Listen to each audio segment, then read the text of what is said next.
I wonder if it's not a thief. I frowned at the men's and women's shoes visible at the entrance. Our house should be empty, with neither my husband nor I present. Yet, there's a presence of someone, both at the entrance and in the bathroom. The vulgar voice coming from the bathroom made it clear someone was having a good time. It's common for husbands to call their mistresses over when their wives are out, but that's impossible. This voice, could it be? My husband, standing next to me, is staring at the bathroom with a pale face. My name is Taylor. I've been married to Kevin for 2 years. Being a dual-income couple, we don't have children yet. However, I believe we lead a peaceful and affectionate life, going out or traveling on our days off. Fortunately, neither our parents nor our in-laws rush us about having children. In fact, our parents and in-laws live nearby, allowing us to have a good relationship where we can gather for family dinners. The slightly old but magnificent house we rented was introduced to us by our in-laws. The dinner parties, which happen once a month, if at all, are mostly held at our place. The standard is for Mom and me to cook, enjoying the evening with Dad's favorite wine and the food brought by our in-laws. That day, Mom had come over from the morning to prepare for the dinner party, but the usually cheerful Mom seemed somewhat gloomy, cutting the ingredients and expressing concern. "Do we really need this much? We might not be able to finish it all." She started saying things she wouldn't usually say. "Mom, what's wrong? We've only prepared the usual amount for today." When I dared to ask, Mom looked at me surprised, and then laughed it off. "I'm sorry, dear. It's just that Dad has been eating less lately, and I'm worried." "Really? Is Dad not feeling well?" Dad has been an independent businessman since his youth, the so-called entrepreneur. Dad has always been focused on work since I was a child, and I hardly have any memories of him playing with me on his days off. Even so, as his daughter, it worries me to think that he might have worked himself sick. Mom seemed hesitant to say it, but perhaps thinking it cruel to worry me unnecessarily, she finally opened up. "It's not an illness. Dad is perfectly healthy. But lately, he's been cold, finding fault with dinner, or commenting on how plain my clothes are." "What's that about? That's terrible, saying such things to Mom, who's always been the backbone of our home." "I'm fine. Maybe Dad is just a bit tired from starting a new business." Mom insisted she was okay. The conversation drifted off, and though concerned, I went back to cooking. Today, we plan to lay out a lavish spread, including Dad's favorite steak and pie, as a gesture of support for his new business venture. As for what Kevin was doing, he's the type who can't rest until every nook and cranny is clean, given his fondness for cleanliness. Even if it's just family, he meticulously cleans the entrance and living room whenever we have guests. As I began to tidy up the planters in the garden, Dad, my mother-in-law Sarah, and my father-in-law Sean gathered around. "Taylor, can I have a moment?" "Yes, Sarah?" This happened as I was checking the temperature of the pan to cook the steak. Sarah, who appeared in the kitchen, had a grim expression for some reason. She silently handed me a box that seemed to be a gift, and puzzled, I accepted it. To my surprise, it bore the logo of a restaurant famous for its steaks. Indicating she had gone out of her way to bring it, upon opening the lid, I found it contained thick, high-quality steaks, their savory aroma whetting the appetite. It seemed we had inadvertently prepared the same dish. However, I thought it would be easy enough to just cook fewer steaks. After all, it wasn't the first time our gifts had coincidentally matched. "Wow, did you go out of your way to buy this? We heard it was a celebration, but you could have told us about the steaks. This is awkward. Can we just serve the gift steaks today?" "But you have Kevin, and you two can eat it, right? We're not young anymore, and too much meat can be hard on our stomachs." I found myself at a loss for words. Everyone is nearing 60. It felt wrong to prepare so much food and have it go to waste, especially after Mom helped with the preparations. "You should have said something. How thoughtless." I was taken aback by Sarah's comment as she left. However, she didn't notice my reaction and exited the kitchen with the steaks. It was my first time being on the receiving end of such a remark. We had never coordinated on gifts before. Even when things ended up being the same, it turned into a source of laughter for us. Moreover, all previous gifts had been sweets or similar items. I felt a bit uneasy, but assumed perhaps the higher-end gift had touched a nerve, so I didn't dwell on it too much. At the dinner party, Dad was thrilled with the steak from the high-end restaurant. Mom seemed to understand my gesture with just a glance, and, without mentioning the steak we had prepared, pretended to be just as delighted. After Sarah, Sean, and Dad had left, Mom skillfully turned the leftover ingredients into beef stew, thankfully before they were cooked. We could have still had the steak. You both would have gotten tired of steak. This way, you can take it home. Mom took her share in a food storage container. Although I felt bad, the beef stew Mom made was delicious, and Kevin and I quickly finished it off as the flavors melded together. I later heard that despite its deliciousness, Dad complained while eating it, calling it outdated. I was furious, but ended up just holding on to those feelings, unable to resolve them, especially with Mom just giving a wry smile. A few weeks after such a dinner party, I received a sudden message from Kevin, who was supposed to be away on an overnight business trip. It turned out that the business trip was canceled due to the client's circumstances. He said he would be coming home as usual today. Since he was scheduled to be away for 3 days, I had planned to spend some time at my parents' home. However, with him coming home, plans changed, so I had to inform my mom about the change in plans. While finishing up my usual shopping, I met up with Kevin, and we headed home together. Huh? Did we forget to turn off the lights? I thought I had. When we arrived home, there was a light leaking from the entrance, even though I was sure we had turned everything off before leaving. Concerned about the wasted electricity, I apologized, but Kevin reassured me. Don't worry about it. He chuckled as he inserted the key into the front door, then fell silent. What's wrong? The front door is unlocked. Kevin's words made me catch my breath, thinking it might be a burglar. I quietly activated my mobile phone and started recording. After I nodded to signal him, Kevin slowly opened the front door. Whose shoes are these? In the entryway, there were a pair of men's leather shoes and women's pumps. Kevin's remark made it clear these shoes belonged to someone we didn't know. If these had been Kevin's, and he wasn't here right now, I might think he was cheating by bringing another woman home. But he's right here, next to me. Someone unknown to us was in our house. Sensing my reaction, Kevin grabbed his umbrella, ready to swing it at any moment, and moved forward.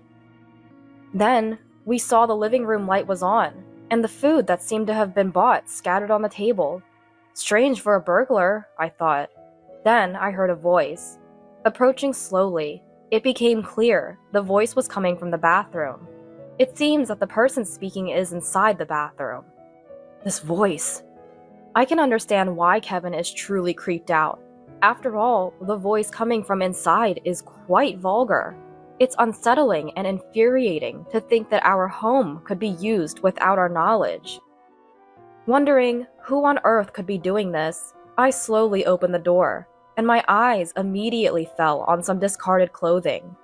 Ah! I couldn't help but let out a sound. There, unmistakably, were Dad's clothes. The large jacket, neatly hung on a hanger, was his favorite he had worn at the dinner party just the other day. The messily discarded shirt and pants were all too familiar. Mom had just left a few hours ago, so there was no way she could be here. It appeared that Dad was bringing another woman into my home for an affair. The realization made me frown involuntarily.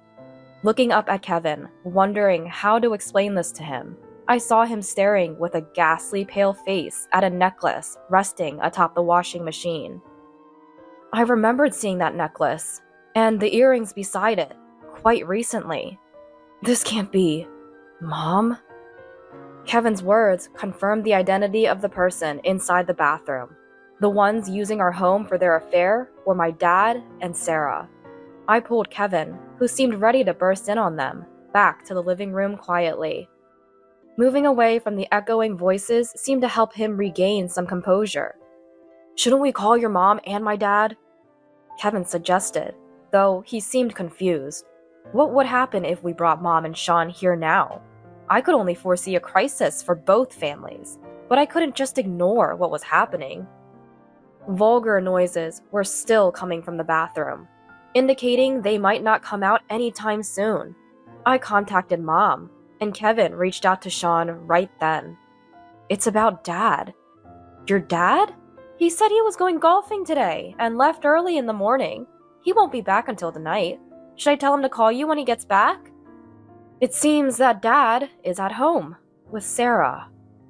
I couldn't bring myself to mention what was happening in the bathroom, but that was enough for Mom to understand the gravity of the situation. In a frightening tone, she said, "I'll be right there," and hung up. Less than 10 minutes later, Mom arrived with a pale face, and Sean looking utterly bewildered. The voices had stopped, but they were still inside the bathroom. The sound of the shower was audible, but thankfully, the voices that had filled the hallway earlier were no longer heard. "Kevin? What do you mean Sarah is here? Like I said earlier, Mom went on a day trip with friends and won't be back until tonight," Sean asked, full of questions. We had informed him that Dad was with someone, but whether he was confused or unwilling to accept it, he desperately avoided looking towards the bathroom. Feeling sorry for Sean, Kevin signaled to me, and I started recording on my mobile phone again. Kevin made no effort to conceal his approach as he charged into the bathroom. "Hey, what the heck are you doing in our house?" The bathroom door, hit hard by Kevin, made a dull sound. Screams from Dad and Sarah were followed by the escalating shouts between Dad and Kevin. Kevin, having forced the door open, grumbled with a tone filled with disgust. I grabbed a bath towel and tossed it into the bathroom, wanting to avoid seeing their nudity at all costs. I don't want to see them naked.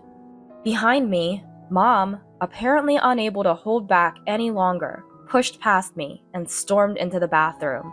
She shoved Kevin and Sarah aside, and with a roar unlike anything I had heard from her before, she forcibly dragged Dad out of the bathroom. Sean, having finally steeled himself, followed Mom into the bathroom and pulled Sarah out. Then, both of them hastily dressed in their hastily discarded clothes, sitting in the hallway with their hair still damp. In just a matter of minutes, all of us, myself included, were panting heavily, our shoulders rising and falling with each breath. Mom's thin voice broke the silence. "Why?" Her question marked the beginning of Dad and Sarah's explanations. It all began with Sarah's crush on Dad. Given that Dad is a company president, he has connections with some flashy industries. He pays much more attention to his appearance than men his age, and even from my perspective, he's stylish and sophisticated. Sarah reportedly fell for Dad from the moment they met, captivated by his demeanor. Their relationship started to develop during the family meetings organized for mine and Kevin's wedding. Sarah, trying to portray herself as a good woman, eagerly took charge of organizing the dinner parties, gradually becoming closer to Dad. At one of these dinner parties, she finally gathered the courage to confess her feelings. At this point, Kevin, looking nauseous, glared at Sarah, but the problem also involved Dad. He was drawn to Sarah, who adorned herself with bold makeup and flashy clothes, exuding a feminine allure, over Mom, who diligently looked after the home. However, both Dad and Sarah had their own families. Mom often worked at the same company as Dad, and on Dad's days off, Sean usually had a similar schedule. Therefore, they needed a place to meet discreetly. Surprisingly, they chose our home. Kevin and I, having a hobby of taking short trips and staying at hotels, even if they were nearby during long weekends, inadvertently provided them with the opportunity. At that point, Sarah said, "It's not safe to leave the house empty for too long, so I'll check on it." She would say this to confirm our absence, and then contact Dad. Since we were neighbors and shared our plans without any suspicion, our house was unknowingly made available for their use. We never gave them a spare key. thinking it impossible for them to enter. But it seems they secretly took the key during one of the dinner parties and made a copy. Moreover, they were careful to leave no trace of their presence in our house. They brought their own food, took all the trash with them, collected any hairs from the drain after using the bathroom, and wiped down any moisture before leaving. This time, Dad contacted Sarah after finding out that I was going back to my parents' house because of Kevin's business trip. I had only informed Mom about the change in plans, leading to this unexpected encounter. If it hadn't been discovered now, it's hard to tell how long we would have been deceived. Naturally, both were served with divorce papers by their respective partners, faced claims for compensation in the divorce proceedings, and were disowned by Kevin and me. Although Dad and Sarah admitted to their actions initially, they started claiming we were lying and had no evidence later. However, I had recorded everything on my mobile phone, and presenting that as evidence, the divorce proceedings went smoothly with lawyers involved. We used the settlement money to move into an apartment. Kevin, who was a bit of a germaphobe, has developed a complete aversion to the bathroom from that day, refusing to even go near it. I too found it painful to continue living in a house that had been used for their affair, so I was fully in agreement with moving. Now, Mom, having lost all affection for Dad, lives with the two of us. After the divorce was finalized, Sarah seemed quite pleased. She became brazenly defiant, perhaps due to Dad's influence, and accepted the divorce settlement and compensation without much resistance. She moved in with Dad right after the divorce, and they got married, fulfilling their desire to be together. It seemed like a perfect outcome for them, with Sarah becoming the wife of a company president, looking forward to a great life ahead. However, their plans went awry. Dad's new business venture failed, and the company's performance rapidly deteriorated, like a balloon being deflated. Mom, upon hearing this, simply nodded as if to say it was to be expected. Who do you think was covering for Dad all this time? Indeed, it was Mom who had been diligently managing the complaints about Dad's forceful business tactics, both inside and outside the company, quietly supporting the business. She handled a major part of the company's accounting and dealt with clients. Naturally, she resigned from the company at the same time as the divorce. And Dad, far from opposing this, was eager to get rid of her, leading to an inadequate handover. As a result, the company was left with employees dissatisfied with Dad, and many followed Mom's lead and resigned, leading to a shortage of staff. Dad had always thought that supporting him was a wife's duty, so he naturally expected Sarah to take over. However, Sarah, who had always been a housewife, had no understanding of the business and proved to be of no help at all. The exodus of employees, fueled by the president's divorce scandal, became widespread gossip, leading clients to withdraw from Dad's company one after another, citing poor performance. Dad's company couldn't survive even half a year and soon went bankrupt. Their house and assets were seized and burdened with significant debt, including unpaid wages. The two managed to find refuge in a cheap apartment, living a meager existence. Dad, despite his age and wishing for a company that would treat him as a president, couldn't secure a new job. Naturally, his unemployment persisted, and he resorted to gambling as a means of stress relief. Not satisfied with just that, "None of this would have happened if it weren't for the affair. It was Sarah who seduced me."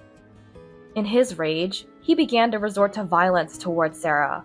Sarah, trying to make ends meet with part-time jobs and desperately supporting Dad, grew disillusioned with him as he sank deeper into gambling addiction and squandered even their living expenses.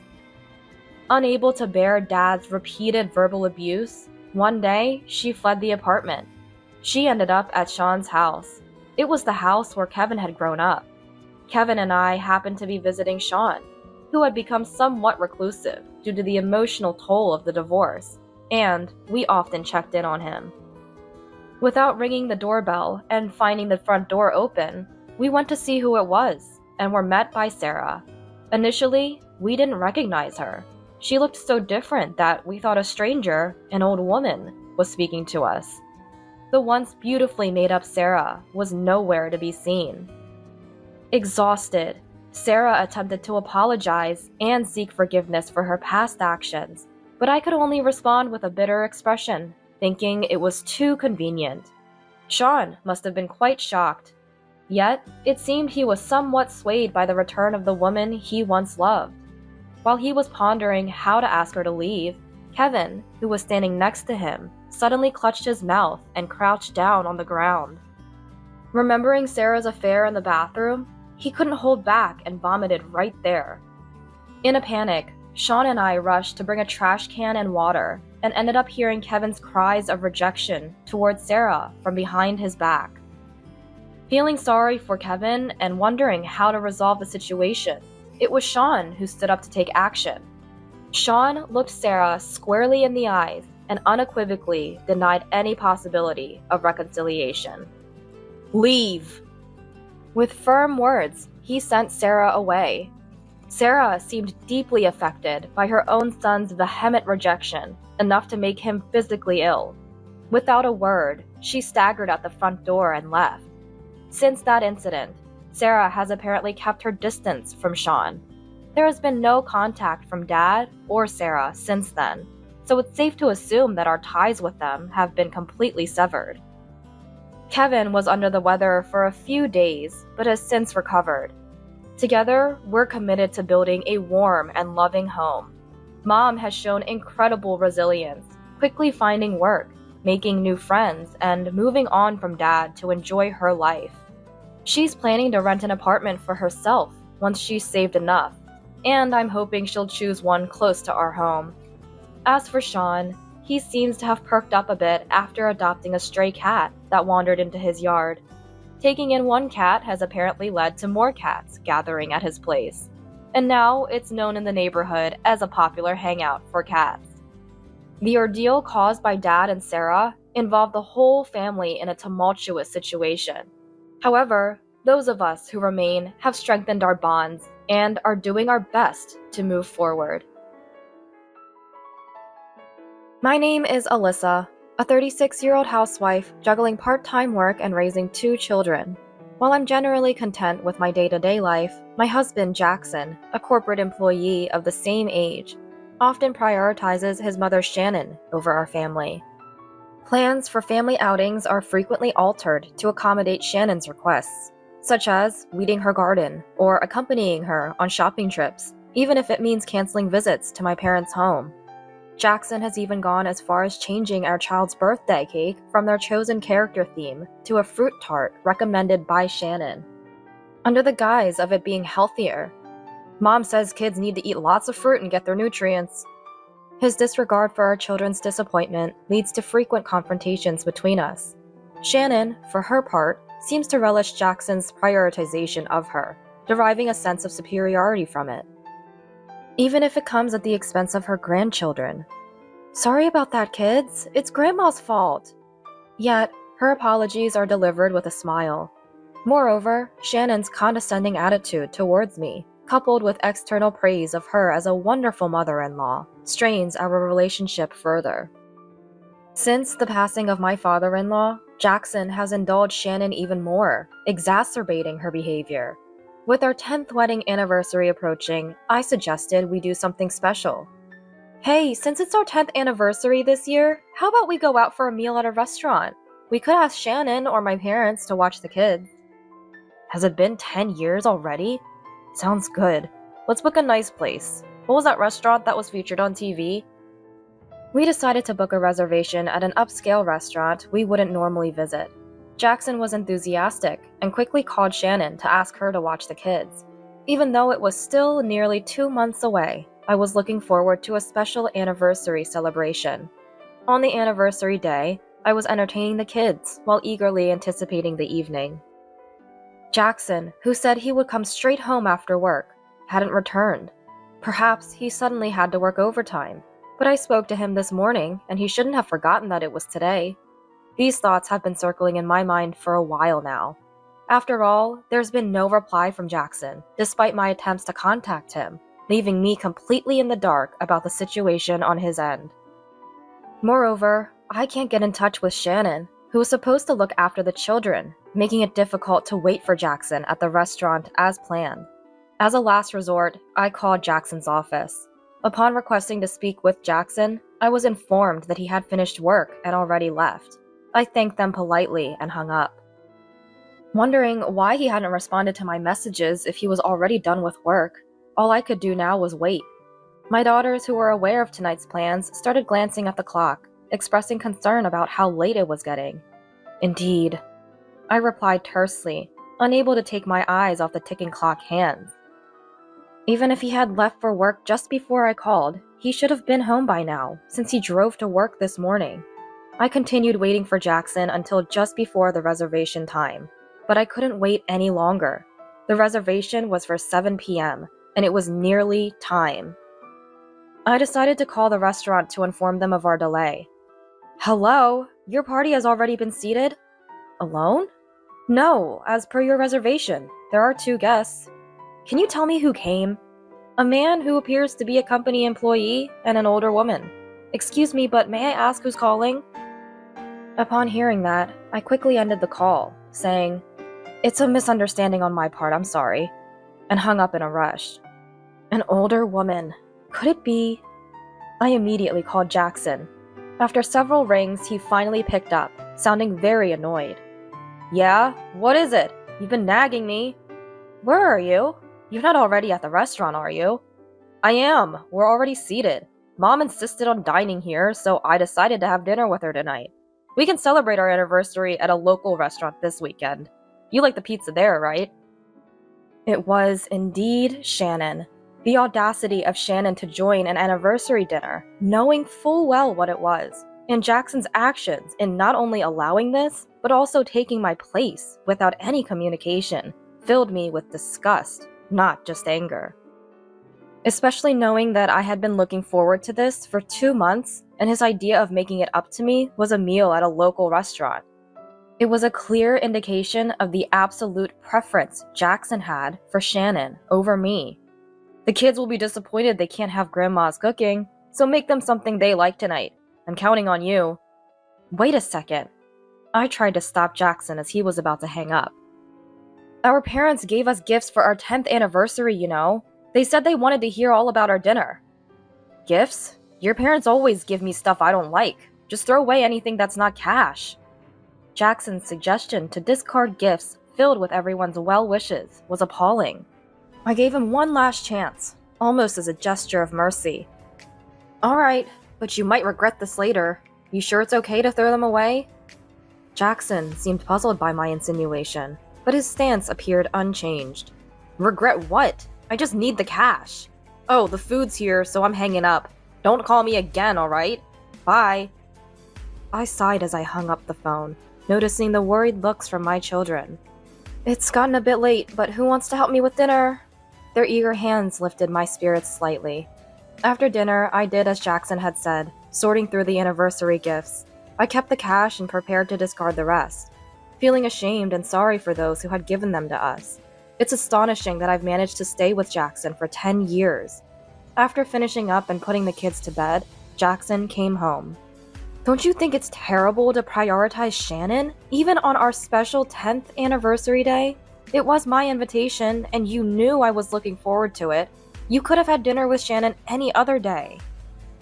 Yeah, don't sulk. I said I'd take you to the local restaurant next time, right? I'll even pay for half of it.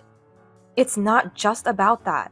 You said we didn't need the gifts everyone prepared for us because it's our anniversary. You're being persistent. I have work tomorrow. Can you just let me sleep? Jackson completely ignored the issue and went straight to bed after his shower. The next morning, thinking it was my last chance, I tried to talk to Jackson about yesterday's events. Hey, about the celebration gifts. Jackson, visibly annoyed, ignored me and left the living room. Then went off to work without saying anything. Still angry from yesterday, I decided there was nothing more I could do after seeing his attitude. After seeing the children off to school, I received several calls from Jackson within just 3 hours. Thinking he was calling earlier than expected, I answered the phone to hear Jackson start speaking in a rushed manner. Hey, those celebration gifts you mentioned yesterday, who gave them to us? What do you mean? From my parents, friends, and your boss, Mr. Jones. Even the company president gave us something. What? You never mentioned that. I did. I said they were gifts from our parents. You should have made that clearer. Mr. Jones and the company president have been close to my dad for years, and our families have been acquainted since I was a child. They've always treated me like family, and yesterday evening, they even made a special trip to our house to deliver their gifts. The watch the president picked out was really nice, and the wine Mr. Jones brought looked delicious. But it doesn't matter now, does it? You said to throw away anything that wasn't cash, so I did. What have you done, Alyssa? Do you realize what you've caused? Jackson was furious, but I wondered on what grounds he had to complain. I asked you if you were sure, and I tried to talk to you about it last night and again this morning, but you ignored me every time, Jackson. Don't shift the blame. It's your fault for not listening. With that, I hung up the phone. Jackson tried calling back several times, but I ignored all his calls. I might seem petty, but I couldn't contain my anger any longer. When Jackson came home, his footsteps were so loud I could hear him from the entrance. Enough already. Give me the gifts we received now. Faced with Jackson demanding the return of the celebration gift, I threw them out with this morning's trash, so they've already been collected. There's no way to get them back now. I asked him. Jackson's anger reached a level I had never seen before. He shoved me and stomped on the floor. That's just unbelievable! Can't you differentiate between right and wrong, Alyssa? What's truly unbelievable is knowing it's our anniversary dinner and still going to the restaurant with Shannon, and telling me to throw away gifts without even looking at them is just insensitive. I lashed back at Jackson as he continued to shout. Amidst the heated argument, Jackson kept insisting that I was the one at fault. Just say you threw it away and apologize to them. I've already told everyone at work that, so there's nothing we can do now. Enraged by Jackson's selfish reasoning, I lost my temper. Oh, is that so? Then I'd like them to come here so I can apologize directly. What? What do you mean by that? It was clear he wasn't expecting my response. As the door to the next room opened, Jackson's face showed sheer panic. Mr. Jones and the president, appearing from the other room, left him dumbfounded. After hearing from Jackson, they found my behavior out of character and called me to hear my side of the story. I explained everything, starting with the fact that I had called his office while waiting for Jackson to come home. After hearing my explanation, concerned that a misunderstanding had arisen between us due to their celebratory gift, Jackson and I agreed to discuss the matter further, and I decided to invite him over to our home. I decided it would be best to let him calm down before we talked, so I asked him to wait in the next room. Mr. President, I'm terribly sorry about this. Realizing the situation, Jackson turned pale and apologized to them. Hearing from me about how he had acted the day before and his current attempts to shift the responsibility for the aftermath onto me. He must have realized there was no way to deny or evade the truth. His anger from moments ago gone, he now trembles slightly as he continues to apologize. Jackson? The president's voice was unexpectedly gentle, giving Jackson a glimmer of hope. This is a family matter and not related to the company, so I won't comment as your boss. That's right, we promise it won't affect your job evaluation. But remember, we're Alyssa's friends first and foremost. We'll have to excuse ourselves from any personal interactions with you moving forward. Jackson, who had boasted about his personal ties with them at work, was in disbelief. You can't be serious. Alyssa, say something. Isn't it embarrassing to involve others in a marital dispute? This isn't just a marital dispute. You mishandled the gifts from everyone, losing their personal respect. And frankly, I no longer need a husband who always puts his mother first and blames his wife for his own mistakes. I want a divorce. I felt sorry for involving the two of them in such a scene, but I declared my intentions boldly and left the house. It was the right decision to leave the children with their grandparents, considering it's not good for them to witness arguments. After our divorce, as the news spread throughout the company, Jackson faced various rumors due to the distant behavior of Mr. Jones and the president, whom he had previously been on good terms with. Jackson, who had once boasted about being favored by Mr. Jones and looked down on his colleagues and subordinates, now seems belittled as they mock him for being unable to even make small talk with Mr. Jones without his wife. Although there was some resistance leading up to the divorce, after the separation, he paid child support and met with the children once a month. However, every time they met, the conversation turned to how child support payments were burdensome and how the cost of dry cleaning was too high, always about money. Moreover, by trying to emotionally manipulate the children with tears and suggesting they all live together again, the kids, who were entering their teenage years, gradually began to resist meeting him. Currently, in respect of the children's wishes not to meet, the visits have been temporarily halted. Dad always cared more about Grandma than us. We don't have to live together. Recalling Jackson's reaction to her words still makes me laugh. After making that divorce declaration, I apologized to the president and Mr. Jones, Jackson's boss, and returned the celebratory gift I had kept hidden from Jackson. They accepted the return, and from Mr. Jones. A divorce celebration gift. And with a laugh, he presented me once again with a bottle of my favorite liquor as a gift. Though I regret causing them concern, I believe our relationship, including with my parents, will continue in the future. After the divorce from Jackson was finalized and things settled down, the children and I were invited to a home party at the president's house. There, I was offered a job at the company run by the president's brother. I have been ignoring all the bothersome messages from Jackson.